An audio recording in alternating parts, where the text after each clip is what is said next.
ప్రియమైన ఆంధ్ర ప్రజలారా, ఆంధ్రప్రదేశ్ రాష్ట్ర కాంగ్రెస్ పార్టీ అధ్యక్షురాలుగా వైఎస్ షర్మిల గారు ప్రమాణ స్వీకారం చేయడం జరిగింది. అయితే ప్రమాణ స్వీకారం చేసిన వెంటనే ఆవిడ చాలా ఘాటుగా జగన్మోహన్ రెడ్డి గారిని ఉద్దేశిస్తూ ఆయన పరిపాలన పట్ల వైఫల్యాలను ఎత్తి చూపుతూ విమర్శలు చేయడం మొదలుపెట్టింది.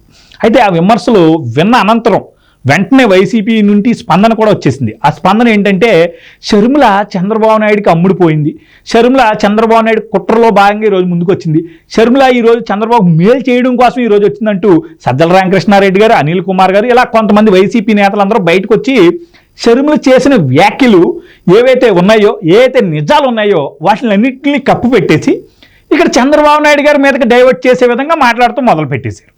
ఇక్కడ చాలా అద్భుతమైన రాజకీయం మీరు అందరూ గుర్తుపెట్టుకోవాలి ప్రజలారా. ఏంటంటే, షర్మిల ఏం చెప్పింది, స్పెషల్ స్టేటస్ కోసం నిరాహార దీక్షలు చేసేసో, స్పెషల్ స్టేటస్ కోసం మీరు అందరూ దమ్ముంటే రాజీనామా చెయ్యాలి, మీరు రాజీనామా చేసి మేము రాజీనామా చేస్తాం, మనం కేంద్రం మీద ఒత్తిడి తెద్దాం, ఎందుకు రాదో స్పెషల్ స్టేటస్ చూద్దాం అని ఏదైతే జగన్మోహన్ రెడ్డి అప్పుడు అధికారంలో లేనప్పుడు విమర్శించాడో, మరి ఇప్పుడు ఎందుకు విమర్శించట్లేదని షర్మిల అడిగింది. దీని మీద మీ స్పందన ఏంటి అని నేను అడుగుతున్నాను. దీని మీద మీరు స్పందించాలి, అంతేగాని చంద్రబాబు నాయుడుతో కుట్రలో ఉండటం ఏంటి, చంద్రబాబు నాయుడు గారి కనుసందుల్లో పనిచేయడం ఏంటి అని నాకేం అర్థం అవట్లే. అదేవిధంగా రాజధాని పట్ల 3 రాజధానులు అన్నాం. గతంలో ఏం చేశాడండి, నేను ఇక్కడ రాజధాని కట్టుకుంటున్నాను, అమరావతి రాజధాని అన్నాడు. సో ఈరోజు 3 అన్నావు, పోనీ 3 అని అడిగింది. దానికి నువ్వు ఎందుకు ఆన్సర్ చేయలేదు? ఈరోజు రాష్ట్రంలో 10 లక్షల కోట్లకు పైగా అప్పు చేసేసావు అంది. మరి 10 లక్షల కోట్లకు పైగా ఈరోజు రాష్ట్రంలో అప్పు పెట్టి ఈరోజు రాష్ట్రాన్ని నాశనం చేసావు, కానీ రాష్ట్రానికి మేలు ఎక్కడ చేసావు అని అడుగుతుంది. ఈరోజు కంపెనీలు అయ్యి పెట్టుబడులు అని నిలదీస్తుంది నువ్వు వాటి గురించి మాట్లాడకుండా షర్మిల ఇలాగా చంద్రబాబు కన్సర్న్లో చంద్రబాబు మేలు చేయడం కోసం వచ్చింది. ఎన్ని మాటలు ఎందుకు, ఎవరి కోసం అంటే ప్రజలను మోసం చేయడంలో భాగంగా ఈరోజు మళ్ళీ ఒక కొత్త డ్రామాని తెర మీదకి తీసుకొచ్చు. షర్మిల చాలా క్లియర్గా చెప్తుంది ఈరోజు, ఏంటి నువ్వు క్రిస్టియన్, జగన్మోహన్ రెడ్డి అనేవాడు క్రిస్టియన్, మరి క్రిస్టియన్ అయిన నువ్వు మణిపూర్లో జరిగినటువంటి మారణ హోమానికి నువ్వు ఎందుకు కనీసం స్పందించలేదని అడిగింది. 2000 పైగా చర్చిలు అక్కడ తగలబెట్టేస్తే నువ్వు ఎందుకు మాట్లాడలేదని అడిగింది. వాళ్ళు ఇళ్ళు తగలబెట్టేస్తే నువ్వు ఎందుకు మాట్లాడలేదని అడిగింది నిన్ను. మరి వాటి మీద నువ్వు స్పందించకుండా ఈరోజు నువ్వు వేరే విషయాలు, అంటే చంద్రబాబు నాయుడు గారు పంపించాడని చెప్తే జనం నమ్మేసి షర్మిల చేసే వ్యాఖ్యలు మర్చిపోతారనా నీ ఉద్దేశం? అంటే నువ్వు రాష్ట్రానికి చేసిన అన్యాయాన్ని షర్మిల నిక్కర్స్గా అంటే డైరెక్ట్గా నేను ప్రశ్నిస్తే నువ్వు దాని మీద స్పందించుకోకుండా ఈరోజు ఏయో చెప్పేస్తే జనం నమ్మేస్తారనుకుంటున్నావా? ఏంటంటే జగన్మోహన్ రెడ్డి గారు తెలివితేటలు ఇక్కడే చాలా క్లియర్గా కనిపిస్తూ ఉంటాయి. ఏంటంటే ఎప్పుడైనా ఒక సమస్య వచ్చిందనుకోండి, దాన్ని డైల్యూట్ చేసేస్తాడు. డైల్యూట్ కూడా చాలా తెలివిగా చేస్తూ ఉంటాడు. మీరు అందరూ గుర్తుపెట్టుకోండి, జగన్మోహన్ రెడ్డి మీద అవినీతి మార్క చాలా తారాస్థాయిలో ఉంది. ఎప్పుడు 2010, 11, 12 ఆ టైంలో ఆయన ప్రతిపక్ష నాయకుడి కింద ఉన్నాడు. అంటే అప్పుడు కాంగ్రెస్ పార్టీ అధికారంలో ఉన్నప్పటికీ ఆయన అలా ఉన్నాడు. తర్వాత అధికారంలోకి వచ్చేస్తాడనే భ్రమలో ఉన్నాడు. కానీ ఓడిపోయిన తర్వాత ఒక్కసారిగా ఇతని మీద అవినీతి మార్క వల్లే ఓడిపోయాడని ఒక భావనకు వచ్చినటువంటి జగన్మోహన్ రెడ్డి చంద్రబాబు నాయుడు అవినీతి చేసేసాడు, 6 లక్షల కోట్లకు పైగా అవినీతి చేసేసాడు అని చెప్పి బుక్లు వేసేసాడు. సో ఇతను ఎప్పుడైతే 1,00,000 కోట్లు తిన్నాడు జగన్మోహన్ రెడ్డి అని ఎప్పుడైతే ప్రజలు భావిస్తున్నారో, అలా తండ్రిని అడ్డెట్టుకుని ఒక్కసారిగా 6 లక్షల కోట్లకు పైగా చంద్రబాబు తిన్నాడనగానే ఆ పదాలు వినిపిస్తున్నప్పుడు మనకి డౌట్ వస్తుంది. కొంతమందికి పాపం అమాయకులు ఉంటారు కదా, 6 లక్షల కోట్లు ఎలా తినేస్తాడో, మన బడ్జెట్ అంత ఉండదో అని ఎవరో ఆలోచిస్తారు కదా. కానీ జగన్ నమ్మించే ప్రయత్నంలో భాగంగా బుక్లు అని వేసేటప్పటికి ఇంకో కొంతమంది మేధావుల సంఘాలు అవన్నీ వచ్చేసి ప్రెస్ మీట్లు ఎట్టేసేటప్పటికి అందరూ నమ్మేశారు. ఎందుకంటే కాంగ్రెస్లో దోపిడీదారులు అందరూ ఒకప్పుడు కాంగ్రెస్లోనే ఉన్నారు, ఇప్పుడు వైసీపీలోకి వచ్చారు ఈ దోపిడీదారులు అందరూ. ఇప్పుడు ఏ దోపిడీదారులు మళ్ళీ కాంగ్రెస్లోకి వెళ్తారు ఇక్కడ దిక్కు దివాణం లేనప్పుడు. వీళ్ళందరూ ఏంటంటే ఎక్కడ దోపిడీ చేయడానికి అనుకూలంగా ఉండదో అక్కడికి వెళ్ళిపోతూ ఉంటారు. ఏదేమైనప్పటికీ ఆ రోజు చంద్రబాబు నాయుడిని తగ్గించడం కోసం, ఈరోజు జగన్మోహన్ రెడ్డి మీద ఉన్న ఏదైతే మరక ఉందో ఆ మరకను తగ్గించుకోవడం కోసం ఆ రోజు 6 లక్షల కోట్లకు పైగా అవినీతి చేశాడు అన్నాం. మరి ఈ రోజుకి ఏం చూపించలేకపోయాడు, కానీ ప్రజలను మాత్రం మోసం చేశాడు. అంతే కదా. ఈరోజు బాబాయ్ హత్య చూడండి, చంద్రబాబు నాయుడు లోకేష్ చేసాడు అన్నారు, ఇంకా నేమే దేవానుష్ చేశాను అనలేదు. వాళ్ళు చేసేసాడని అప్పుడు వీళ్ళు చంపేసి ఎంత కామెడీ చూసాం కదా. సో ఏంటంటే ఎప్పుడైతే ఆ ఇష్యూ జరిగిందో ప్రజలందరూ దాని గురించి మాట్లాడుకుంటారో ఆటోమేటిక్గా ప్రతిపక్ష పార్టీ మీదకి తోసేస్తే అది డైల్యూట్ అయిపోద్ది అనమాట. అంటే ప్రజలు నమ్మరేమో అనే ఒక ట్రాన్స్లో ఉన్నారు వీళ్ళందరూ ఈరోజు. కానీ ప్రజలు ఒకప్పుడులా లేరు, ఈసారి చాలా స్పష్టంగా ఉన్నారు, చాలా క్లారిటీతో ఉన్నారు. ఈరోజు మీ యొక్క వైఖరి, మీ పరిపాలన తీరు ఇవన్నీ అబ్జర్వ్ చేస్తున్నారు. ఈరోజు షర్మిల చేసిన వ్యాఖ్యల మీద మీరు స్పందించకుండా ఇంకా చంద్రబాబు నాయుడు మీద మీరు ఏదో ఈ తప్పు చేసేసాడని చెప్తుంటే ఎవరు నమ్ముతారు? ఈరోజు మద్యం మీద, ఇసుక మీద మైనింగ్లు చేస్తూ సముద్ర ఇసుక లేపేస్తున్నాడంట. ఇలా ఇష్టారీతిగా నువ్వు దోపిడీలు చేసుకుంటూ కోటాను కోట్లు తినేస్తుంటే మళ్ళీ నేను కోటాను కోట్లు అంటే మీరు చాలా చిన్న అమౌంట్ అనుకుంటారు. చంద్రబాబు నాయుడు ఇలాగే తిన్నాడా? మీరు అందరూ చూడండి. లిక్కర్ మీద చంద్రబాబు ఇలాగే దొబ్బేశాడా? మైనింగ్లు చేసుకుంటూ చంద్రబాబు ఇలాగే దొబ్బేశాడా? ఫారెస్ట్ ఏరియా పెంచాడండి చంద్రబాబు నాయుడు, ప్రెస్ మీట్ పెట్టి చెప్పాడు. ఈరోజు ఒక్క ఎర్రచందనం దొరకట్లేదు, మొత్తం లేపేస్తున్నారు. ఈరోజు ఆ ఎర్రచందనం స్మగ్లర్లకి ఎమ్మెల్యే సీట్లు ఇస్తున్నారు వైసీపీ పార్టీలో. ఏమని చెప్పుకుంటాం? ఎవరికి చెప్పుకుంటాం? గంజాయి స్మగ్లింగ్లో ఏ రాష్ట్రంలో గంజాయి దొరికినా అది ఎక్కడి నుంచి వచ్చిందమ్మా అంటే ఆంధ్రప్రదేశ్ నుంచి వచ్చిందని చెప్పుకుంటున్నారు. అంటే మన రాష్ట్రాన్ని ఏం తయారు చేస్తున్నారు? బీహార్ కూడా సరిపోదు. బీహార్ కన్నా రేపొద్దున మన ఆంధ్రప్రదేశ్ అనే పదం పెద్దదైపోద్దేమో అని భయమేస్తుంది నాకు. ఇక్కడ మీరు అందరూ చూడాల్సింది ఏంటంటే ప్రజలారా, జగన్మోహన్ రెడ్డి పరిపాలన తీరు. ఇక్కడ షర్మిల చేసిన వ్యాఖ్యలు ఏవైతే ఉన్నాయో వాటి మీద చాలా సుస్పష్టంగా ఆమె ప్రశ్నించడం, వాటిని డైవర్ట్ చేసే విధంగా జగన్మోహన్ రెడ్డి ఒక అద్భుతమైన కుట్ర తీసుకొచ్చాడు. ఈరోజు చంద్రబాబు కుట్ర అంట. చంద్రబాబు ఎన్ని కుట్రలు చేస్తాడు? మొన్న జైల్లోకి వెళ్తే పాపం తను బయటికి రావడానికి చాలా ఇబ్బందులు పడ్డాడు. ఇంకా మీరు చేసిన చిన్న కుట్రకే ఆయన తట్టుకోలేకపోతున్నాడు. ఇంకా మీరు చంద్రబాబు మీ మీద కుట్రలు చేయడమా? ఎవరైనా నమ్ముతారు ఈ రాష్ట్రంలో? ఎవడైనా ఈరోజు మీరు ఏం చెప్తారు నమ్మేస్తారు జనం. మళ్ళీ సింపతితో ఓట్లు వేయించేసుకుందాం, ఈ దళితుల్ని మైనార్టీలని మోసం చేసి గతంలో ఎలాగైతే ఓట్లు వేయించుకున్నానో, చంద్రబాబు ఏం చేయకపోయినా ఏదో చేసినట్టు ఆ రోజు చెప్పాను, ఈరోజు మళ్ళీ అదే డ్రామా ఆడేస్తే మనకి హ్యాపీగా ఓట్లు ఆడిపోతే మనం ఏదో రకంగా మళ్ళీ అధికారాన్ని ఎంజాయ్ చేసిచ్చు, రాష్ట్రం ఏమైపోయినా పర్లేదు, నేను ముఖ్యమంత్రిగా ఉంటే నా కేసులు మాత్రం అన్ని కొట్టించేసుకోవచ్చు, నేను సుఖంగా ఉండొచ్చు అని నువ్వు ఆలోచిస్తున్నావు. కానీ ఈరోజు రాష్ట్రం నుంచి కొన్ని వందల మంది కార్మికులు కానీ, కుటుంబాలు కానీ, విద్యార్థులు కానీ వలస వెళ్ళిపోతున్నారు. బయట రాష్ట్రాల్లోకి వెళ్ళి బతుకుతున్నారు. ఉద్యోగం కోసం, ఉపాధి కోసం, ఆకలి తీర్చుకోవడం కోసం ఈరోజు వాళ్ళు బయట రాష్ట్రాల్లోనే ఎత్తుకుంటున్నారు అవకాశాలని. మన రాష్ట్రంలో నువ్వు అవకాశాలు కల్పించావా చెప్పు? చంద్రబాబు నాయుడు తెచ్చిన కంపెనీలు తరిమేలేదా నువ్వు?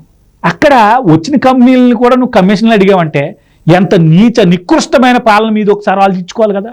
ప్రజలు కూడా ఆలోచించాలి కదా. ఈరోజు ఎవరి కోసం అలాంటి వాళ్ళని ఎంత గొంతుచించుకుని చెప్తున్నావు? ఆలోచించండి. వ్యాపారం బాగుందా? ఒక్క వ్యాపారస్తుడు బాగున్నాడా? ఈరోజు మన రాష్ట్రంలో ఉన్న పెట్రోల్ డీజిల్ ధరలు ఏ రాష్ట్రంలో లేవు, కరెంటు ధరలు కూడా ఏ రాష్ట్రంలో లేవు. సో ఆ కరెంటు రేటు ఎక్కువ ఉండడం వల్ల పరిశ్రమలు కూడా వేరే రాష్ట్రాలకి మొత్తం షిఫ్ట్ అయిపోతున్నాయి. అయినా వీళ్ళకి లెక్కలేదు. వీళ్ళు బాగున్నారు. వీళ్ళకి రాష్ట్ర ఖజానా నిండి ఖజానా వస్తుంది. ఆ వచ్చిన ఖజానాలో కొంత చిల్లర మీకు వాడేస్తున్నారు. అంటే మీకంటే కొందరు ఎవరైతే ఈ యొక్క జగన్మోహన్ రెడ్డి డబ్బుల కోసం ఎదురు చూస్తున్నారో వాళ్ళకి వాడేస్తున్నారు. అయిగో మీకు డబ్బులు వేసాం కాదు, మీరు మా బానిసల్లా ఉండాలని చెప్పి వాళ్ళకు సంకేతాలు ఇచ్చి ఈరోజు మిగిలిన అంటే పావలా పాడేసి ముప్పావలా మాత్రం వీళ్ళు హ్యాపీగా భోజనం చేసేస్తున్నారు. వాళ్ళు బాగున్నారు, ఆయన కంపెనీలు బాగున్నాయి. వాళ్ళ పత్రికలకి ప్రభుత్వం నుంచి డైరెక్ట్ డబ్బులు ఏం చేసుకుంటున్నాడు, వాలంటీర్లు ఈ పత్రికే కొనాలని చెప్పేసి. ఈరోజు ఆయన సిమెంట్ కంపెనీలు కాంట్రాక్ట్లు అన్నీ ఆయన సిమెంట్ కంపెనీలకే. ఆయన వ్యాపారం అంచెలంచెలుగా పెరుగుతుంది. వేరే రాష్ట్రంలో పెట్టుకుంటున్నాడు కొత్త వ్యాపారాలన్నీ. ఎందుకంటే రేపొద్దున మళ్ళీ అధికారం మారితే ఇక్కడ పట్టుకుని మెలేసి కాలర్ అట్టుకుని అడుగుతారని వేరే రాష్ట్రాల్లో సెక్యూర్ ప్లేసుల్లో పెట్టేసుకుంటున్నాడు ఆయన కొత్త కంపెనీలన్నీ. ఈరోజు కోటాను కోట్లు తినేసి ఆయన బాగున్నాడు. ఈరోజు మన రాష్ట్ర ఉద్యోగుల పరిస్థితి ఏంటి? ఉపాధి కోసం ఎంతోమంది కార్మికులు ఒకప్పుడు పల్లెల నుంచి పట్టణాలకు వెళ్ళేవారు, మన రాష్ట్రంలోనే ఉండేవారు. ఎంత దూరం వెళ్ళినా మహా అయితే విజయవాడ ప్రాంతంలో, ఆ రాయమండ్రి, ఆ కాకినాడ, ఆ వైజాగ్, ఆ చుట్టుపక్కల గ్రామాల్లో ఉన్నటువంటి ప్రజానికం ఆ సిటీలకు వచ్చి చేసుకున్నారు. ఇప్పుడు అలా కాదు, వేరే రాష్ట్రాలకే పరిగెట్టాల్సిన పరిస్థితి. మరి ఎంత దుర్భరమైన, ఎంత దారుణమైన పరిస్థితి ఈరోజు మన రాష్ట్రంలో ఉన్నప్పుడు, ఈరోజు మన రాష్ట్ర రైతాంగం మనందరం చూడండి ప్రజలారా ఎంత దారుణమైన పరిస్థితిని ఎదుర్కొంటుంది. వారికి సకాలంలో డబ్బులు రావు, సకాలంలో పంట కొనుగోలు జరగదు. వాళ్ళకి ఏదైనా పంటకి వ్యాధి వస్తే దాని మీద ప్రభుత్వం సైడ్ నుంచి ప్రోత్సాహాలు ఉండవు, స్పందించడం ఉండదు. ఇక్కడ డిజాస్టర్ అయినా జరిగినప్పుడు, ఏమైనా పంట నష్టం వచ్చినప్పుడు పంట నష్టం బీమా కట్టడం, జగన్మోహన్ రెడ్డి బీమా కూడా కట్టడం. ఆ యొక్క బీమా కట్టుకుంటే కనీసం ఆ రైతులకి ఏమైనా పంట నష్టం జరిగినప్పుడు కొంత డబ్బైనా రిటర్న్ వస్తుంది, అది కూడా కట్టడం ప్రభుత్వ తరపు నుండి.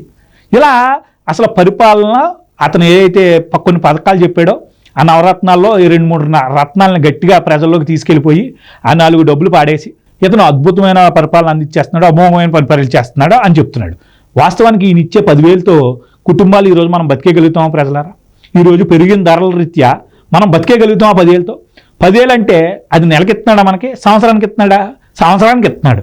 నెలకి 800 రూపాయలు చిల్లరై. 800 రూపాయలు నెల రోజులు అంటే మీరు ఆలోచించుకోండి రోజుకి ఎంతో. ఆ డబ్బుతో మనం బతికేస్తున్నాం ఈడిచ్చే ముష్టితో. ఒకసారి ఆలోచించాలి కదా. సో ఇక్కడ మీరు అందరూ అబ్జర్వ్ చేయాల్సింది ఏంటంటే ఇతను మనకి ముష్టేసి ఇతను నిండు ఖజానా అనే నాశనం చేసి ఈరోజు అప్పులు కుప్పలా తయారు చేసి రేపు వడ్డీలు కట్టుకోలేని పరిస్థితికి తీసుకెళ్తున్నాడు. మీరు ఇవన్నీ అబ్జర్వ్ చేసి మీరు ఈరోజు షర్మిల ఏదైతే వ్యాఖ్యలు చేసిందో వాటి మీద స్పష్టంగా మీరు అందరూ ఆలోచించాలి. అదేవిధంగా షర్మిల గారు కూడా ఈరోజు చాలా స్పష్టంగా జగన్మోహన్ రెడ్డి గారి మీద స్పందించారు, నేను కాదన్నాను. కానీ మరో పక్క నుండి చంద్రబాబు నాయుడు కూడా లేదు ఏం చేయలేదు అని చెప్పారు. అది నేను ఖండిస్తున్నాను. ఎందుకంటే ఇక్కడ చంద్రబాబు నాయుడు గారు రాష్ట్రంలో కంపెనీలు తీసుకురావడానికి కృషి చేశాడు. చంద్రబాబు నాయుడు గారు చాలా కష్టపడి రాష్ట్రాన్ని అభివృద్ధి వైపు నడిపే విధంగా తనకు తోచినంత స్థాయిలో మీరు అందరూ చూశారు. రాజధాని వ్యవహారంలో కానీ ఈరోజు జగన్మోహన్ రెడ్డి పరిపాలిస్తున్న పరిపాలనా భవనాలు కానివ్వండి, న్యాయ భవనం అయినవ్వండి, ఇలాగా ఆయన తోచినంత స్థాయిలో 5 సంవత్సరాల్లో చాలా కష్టపడ్డాడు. ఆయన అధికారంలో ఉన్నప్పుడు కొన్ని వందల మంది ప్రత్యేక హోదాల కోసం రోడ్ల మీదకి వచ్చారు. కులాలకు న్యాయం జరగాలంటూ కొంతమంది రోడ్ల మీదకి వచ్చారు. ఇష్టారీతులు రాయలసీమ ఉద్యమాలంటూ కొంతమంది రోడ్ల మీదకి వచ్చారు. ఆయన పరిపాలన సవ్యంగా జరగకుండా ఢిల్లీ వెళ్ళి మరి చంద్రబాబు నాయుడికి డబ్బులు ఇవ్వద్దని చెప్పి విజయసాయి రెడ్డి లాంటి నాయకుడిని ఢిల్లీ పంపించి జగన్మోహన్ రెడ్డి కుట్ర చేశాడు. అంత కష్టపడి చంద్రబాబు నాయుడు ఇవన్నీ ఎదుర్కొంటూ ఓ పక్కన మోడీ డబ్బులు ఇవ్వకపోతే ఏం చేశాడు, మోడీ మీద కూడా దాడి చేయడానికి వెళ్ళి మోడీ మీద కూడా ఎదిరించి ఓడిపోయాడు. ఈరోజు పాపం ఈరోజు ఓడిపోయి ఒక నిస్సహాయ స్థితిలో ఉన్నాడు.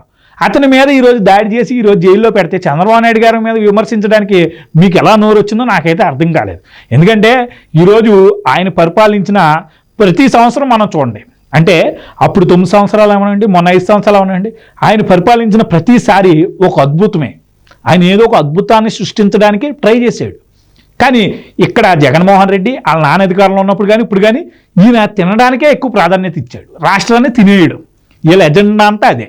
ఏదైతే బడుగు బలహీన వర్గాల ప్రజలు ఉంటారో వాళ్ళని మోసం చేయడం, ఏవో చిన్న చిన్న పథకాలు పాడేసి వాళ్ళకి ఉపాధులు కల్పించకుండా, ఉద్యోగాలు కల్పించకుండా చదివిచ్చేస్తున్నాం అని మళ్ళీ దానికి ఒక బిల్డప్. థియేటర్లో కూడా యాడ్లు వేస్తున్నారు. తెలంగాణ థియేటర్లో వీళ్ళ యాడ్లు ఏంటి, బొచ్చులో గళ్ళ యాడ్లు. ఈరోజు ఎవరు డబ్బు అదంతా. ఈరోజు తెలంగాణ థియేటర్లో ఇతను మంచి చేసేసేట్టు మీరు అందరూ ఓట్లేలని నేను నిన్న సినిమాకి వెళ్తే అక్కడ సినిమా థియేటర్లో జగన్ వీడియో అందరూ తిట్టుకుంటున్నారు, ఇచ్చి అమ్మ ఇదేట్రా బాబా అని అంటున్నారు. నేను క్లియర్గా చూశాను. అది రికార్డ్ చేసి ఉండాల్సింది, చేసి ప్లే చేయాల్సి ఉండాల్సింది మీకు కనిపించేది. ఏదేమైనప్పటికీ ప్రజలు ఆలోచించాలి. షర్మిల గారు కూడా ఇలాగే రాష్ట్రం పట్ల చిత్తశుద్ధిగా వ్యవహరిస్తూ ముందుకు సాగాలి. ఈరోజు రాష్ట్రంలో ఒక రకమైనటువంటి చీకటి అలుముకుంది. మీరు అందరూ చూడండి. పండగ మనం జరిగిందా సంక్రాంతి? ఏదైనా బాగుందా అసలు మీకు? చూసారా? సంక్రాంతి పండగ అంటే అదే మంది. సంక్రాంతి అంటే ఆంధ్ర అబ్బా సూపర్ జరిగిపోద్ది అనుకునేవారు. ఇప్పుడు ఏముంది అసలు సంక్రాంతి? సో ఇదే స్పష్టమైన నిదర్శనం. ఇలాగే కొనసాగితే రేపు రాష్ట్రంలో ఒక క్వాలిటీ అనేది ఉండదు, ఏది ఉండదు. ఏదో మళ్ళీ వెనకబడిన ప్రాంతంలో ఆంధ్రప్రదేశ్ తయారవుద్ది. మళ్ళీ నిర్మించుకుని రావాలంటే కొన్ని ఏళ్ళు పడతాయి.